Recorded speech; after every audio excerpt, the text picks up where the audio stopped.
Reza Outim, bonsoir.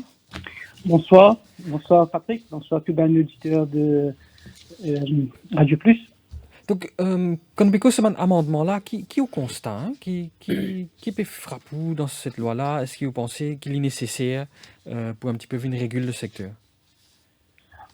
Nous pensons qu'il déjà il y a une armada à la disposition du IBA pour prendre une sanction qu'il y a envie contre une radio privée. Et c'est la loi qui permet là, c'est simplement une tentative d'intimider une radio généralement, une radio privée et une radio en particulier. Donc, avec cette nouvelle loi-là, le grand changement, c'est qu'il une licence pour renouvelable tous les ans, au lieu de 3 ans, tous les ans. Et le IBA, quand il peut décider s'il peut renouveler une licence ou pas, il peut prendre en considération une sanction administrative qu'il a déjà imposée dans une radio. Durant l'année, oui. Durant l'année, mais c'est très grave, c'est qu'il peut dire qu'il vous prend en considération cette sanction-là, même si il y a une procédure d'appel contre cette sanction-là. Donc, même si on fait l'appel contre cette sanction-là, même s'il y a une case devant soit le Independent Review Panel, soit devant la Cour suprême, parce qu'on a fait l'appel contre décision, une judicial review contre décision du Independent Broadcasting Review Panel, IBA pas prendre ça en considération. Et quand il est très grave, c'est une sanction administrative qui IBA est capable d'imposer. C'est pas que si la radio il fait agir d'une façon illégale, il fait un propos diffamatoire, par exemple, sur les ondes, ben cas peut clairement bien poser une sanction. Mais aussi, si IBA pas respecter une directive de IBA, et là, pour donner l'exemple, pendant la campagne électorale de 2019, le Electoral Supervisory Commission tient un communiqué pour blâmer la manière de faire de NBC TV, qui donne un coverage adéquat à une partie d'opposition. Mais si demain, une radio privée fait les mêmes affaires, ou il refuse une directive de IBA concernant la façon dont vous êtes traité, IBA dit que vous êtes dévoté en temps pour faire un coverage, un ministre, pas une CLI, et il prend une sanction.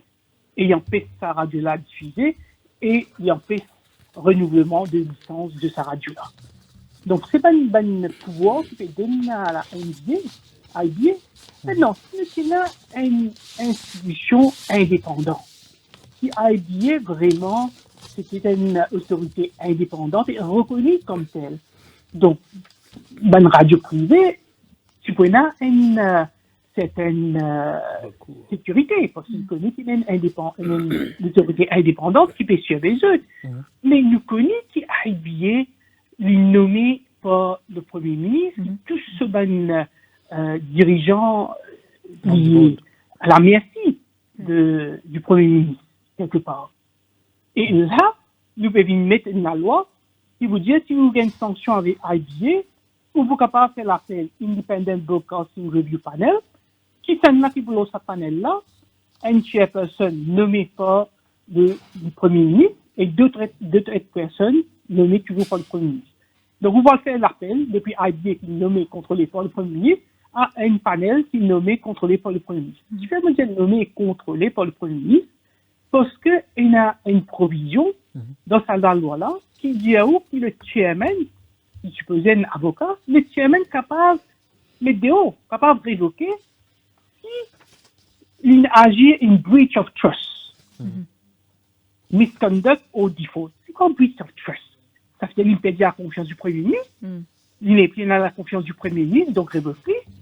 Ou réaliser aujourd'hui, tu nommes un board et tu dis ça, chairman-là, tu pourrais être chairman tant qu'il te comporte pas bien, tant qu'il te fit, tant qu'il te pas fait agir contre breach of trust. Mais, dans la loi, quand tu es dans un tribunal, ou tu es dans un des critères, c'est qui, le membre de ce tribunal-là, ne peut pas agir dans un parti politique. Il ne faut pas être actif dans la politique. Il ne faut pas être participe dans une réunion politique. Mais pour Independent Broadcasting Review Panel, il n'y a aucun part qui dit comme ça, qui le chairman ou bien membre, il faudrait qu'ils soient apolitiques, il faudrait qu'ils amusent pas une forme partie d'un parti politique, il faudrait qu'ils amusent pas un candidat battu ou de fin actif dans la politique. Qui fait pas de mettre ça? Alors que le gouvernement, ça même gouvernement, il met sa critère-là pour d'autres tribunaux. Parce que clairement, le gouvernement est en tête pour nommer Bandimoun qui pour jouer allégeance à la cuisine. Donc, c'est un danger. Moi, je pense qu'objectivement, la loi-là, il y a un danger pour une radio privée en particulier, pour l'expression. Et quand on cause radio privée, c'est qu'il doit faire bien ressortir. C'est qu'aujourd'hui, la plupart des Mauriciens, c'est la façon dont ils s'expriment, c'est leur radio. Oui. Donc, la radio, la radio privée, il est au-delà d'une simple façon de transmettre l'information ou bien il y a un problème de divertissement. Aujourd'hui... Et puis exprime ça dans un sujet du quotidien. Hein, pas... Absolument, mais la plupart des problèmes qui un citoyen peut gagner, c'est quoi? C'est par rapport à malfonctionnement de une institution. Par exemple, j'ai un problème avec l'hôpital, j'ai un problème avec CLB, avec CWA, ça pas une rendez. Tout le temps, je peux plaigner, je peux critiquer une situation. Donc finalement, le gouvernement qui fait quand il écoute radio, ils écoutent critique. Et aujourd'hui, non, il n'est pas possible que vous constiquement, vous suspendez une radio, vous révoquez permis radio. Alors, il se prend les leçons et il dit que si du monde fait critique mon gouvernement ou bien une institution, c'est peut-être qu'il doit aller améliorer la situation. Non, il dit qu'il fait de propre introspection, de propre mea culpa et de améliorer la situation. Au lieu de ça, je préfère étouffer une critique. Reza Outil, merci beaucoup pour l'intervention. Merci vous-même.